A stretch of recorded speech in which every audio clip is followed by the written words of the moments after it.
오늘 아침 우리에게 주신 하나님 말씀은 신명기 10장 12절부터 19절까지의 말씀입니다. 구약성경 신명기 10장 12절부터 19절까지의 말씀 우리 한 목소리로 합독하겠습니다. 이스라엘아, 내 하나님 여호와께서 내게 요구하시는 것이 무엇이냐?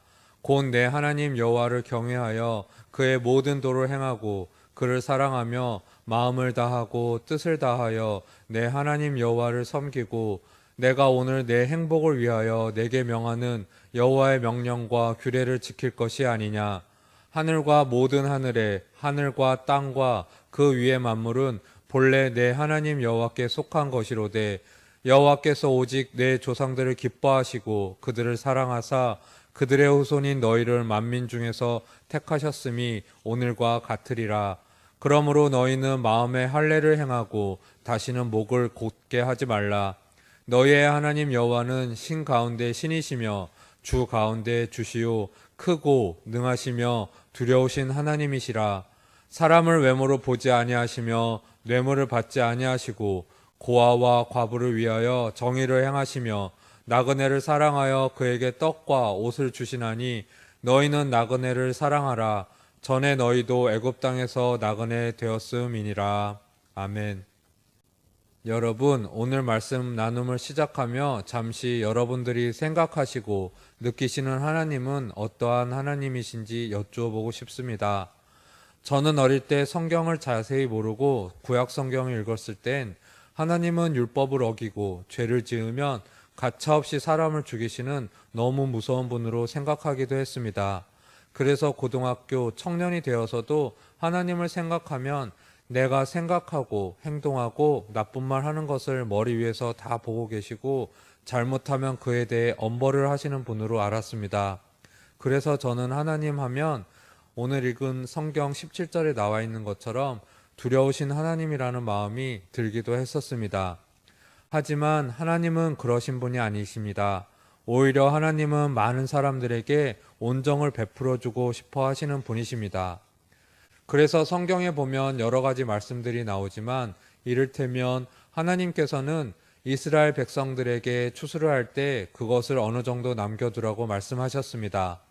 하나님은 왜 다 추수하지 말고 일부를 남겨놓으라고 하신 걸까요? 그 이유가 신명기 24장 19절에 나와 있습니다. 제가 읽어드리겠습니다.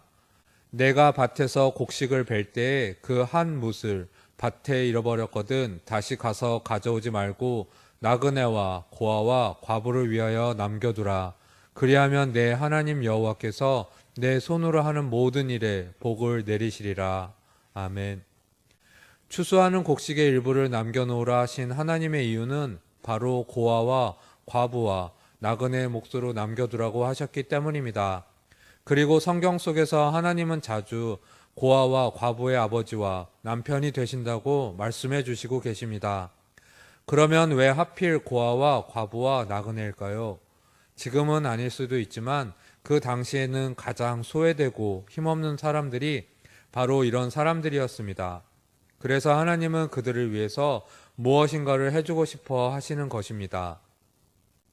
여러분들이 이런 하나님을 생각하신다면 예수님을 믿는 우리의 모습도 달라져야 합니다. 몇 년 전 페이스북을 비롯한 SNS를 뜨겁게 달구었던 한 미국 목사님의 이야기가 국민일보에 실렸었습니다. 그 뉴스 내용을 잠시 읽어드리겠습니다.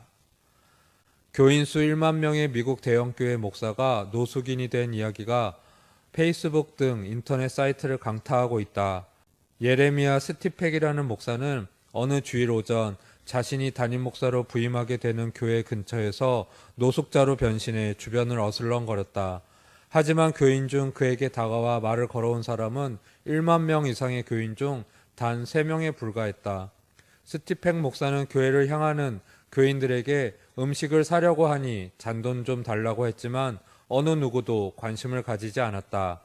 예배 시간이 되어 예배당에 들어간 스티펙 목사는 맨 앞자리에 앉았지만 예배위원들의 저지를 받고 차가운 시선을 받으며 맨 뒷자리에 겨우 착석하게 된다.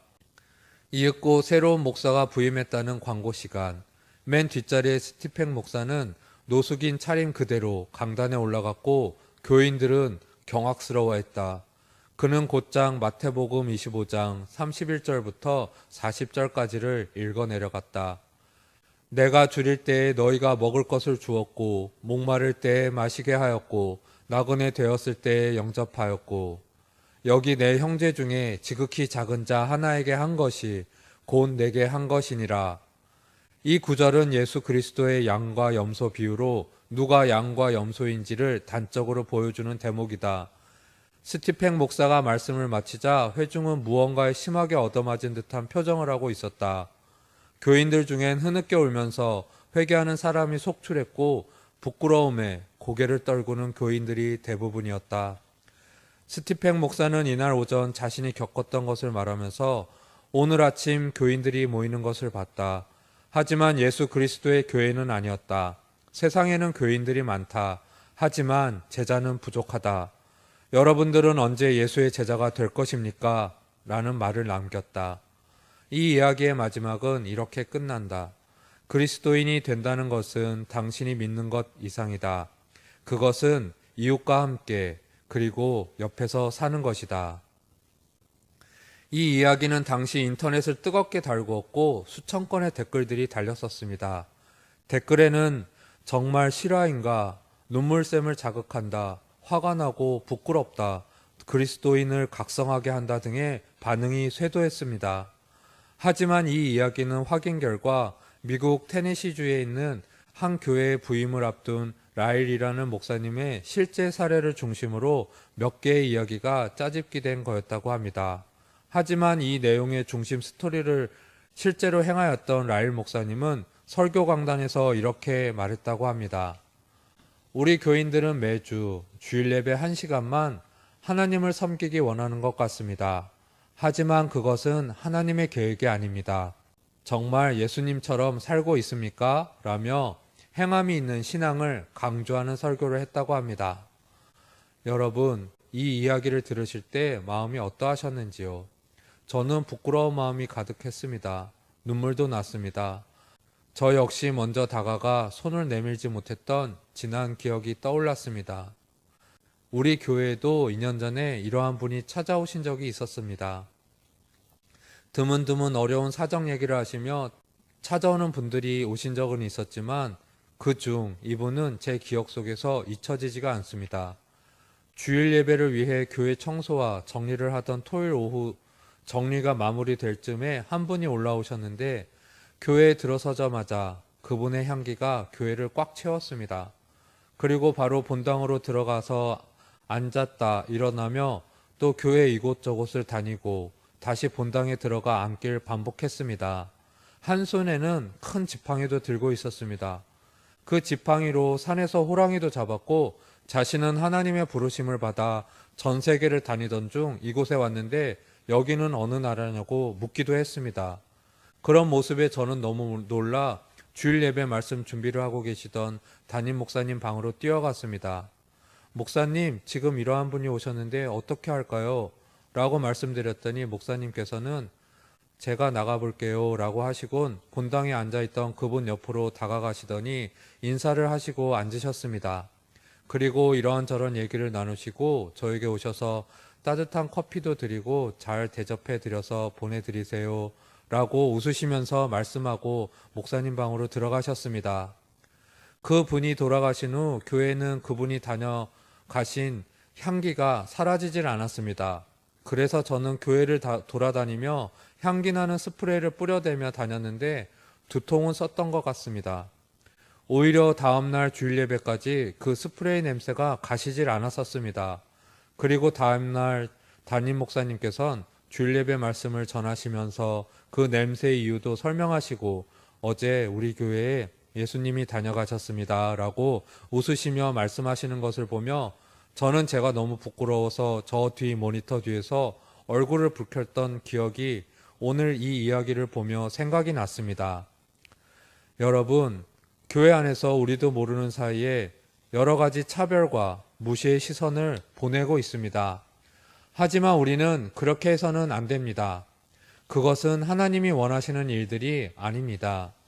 오히려 하나님은 우리에게 이렇게 말씀해 주십니다. 오늘 같이 읽었던 신명기 10장 17절부터 19절까지의 말씀을 다시 한번 같이 읽어 보겠습니다. 너희의 하나님 여호와는 신 가운데 신이시며 주 가운데 주시오 크고 능하시며 두려우신 하나님이시라.